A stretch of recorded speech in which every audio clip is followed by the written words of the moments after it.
The arrest of an American in the United Arab Emirates for comments made on Facebook has turned into a diplomatic incident that is challenging the way we perceive free speech in America. Ryan Pate, a helicopter mechanic, was back home in Florida recovering from a back injury when he posted angry remarks about his employer, Global Aerospace Logistics, and Arabs as a community on Facebook. When he returned to Abu Dhabi, local police arrested and charged him with cyber slander. That is pretty much talking trash about your employer online.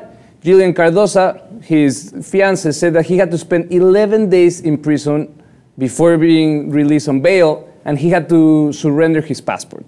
Ryan Pate is facing a steep fine and up to 5 years in prison for an action that he took in US soil.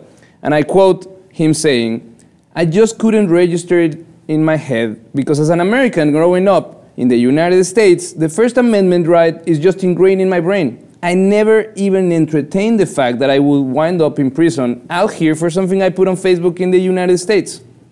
Nick, this is pretty intense. It is really intense. It's scary to know that you can exercise your freedom here and be punished somewhere else for it. Yeah, and it's a really unique case. But I want to say that first off, in general, I do not condone people whining on Facebook at all. I think it's annoying, cluttering people's news feeds with these kinds of things. But at the same time, do I think that somebody should face jail time and steep fines simply for things that they said? Just as ridiculous.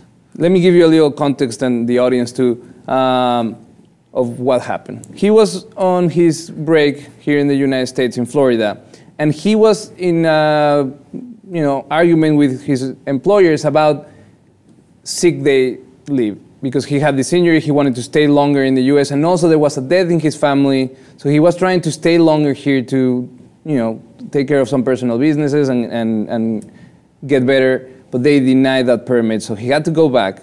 And that's when he took to a Facebook group of helicopter mechanics, about 400 members, where he said, "Don't work for this company, they're awful." And then he complained about the life in the Emirates, and also used, and here is the key aspect, he used a racial slur to refer to Arabs.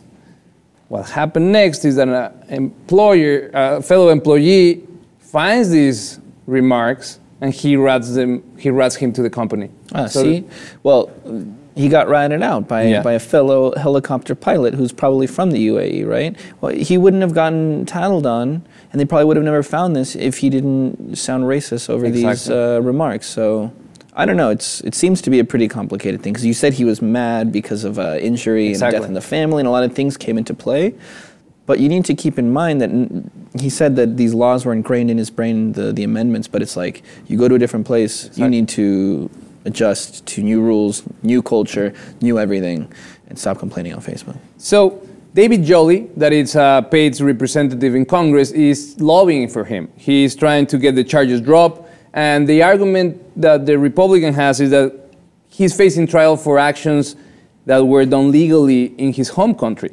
And I'm going to quote him saying, "You have an American citizen engaged in entirely lawful activity on U.S. soil and then detained in a foreign country. It is chilling, but it should be of grave concern to our State Department and to Congress.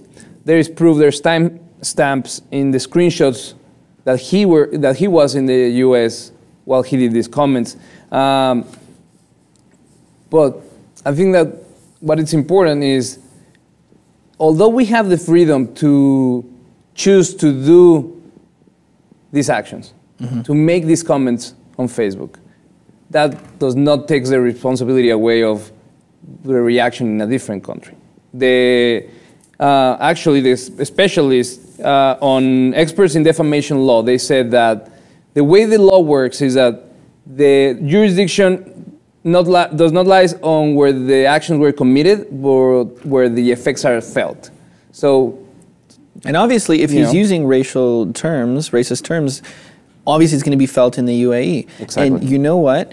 okay, I understand his point of view, but at the same time, like I said before, you know where you're working, you know who your employers are, you know the rules in that country, or at least you should if you're working there, and he had been living there for a while. It's like, you need to watch what you say, watch what you do, because... And you can't be racist, you can't bite the hand that it's feeding you. If you're living in a country and they're paying you, I'm pretty sure if he was working in Abu Dhabi, he was getting paid well. You can't go and just slander your employers and then be racist to your host country. Exactly. I think it's important that we understand that the freedom has limits. Yeah, and it pertains to certain places. Well, we want to know your opinion. What do you think? Do you think it's too much for comments done on Facebook, or do you think that the punishment fits the crime?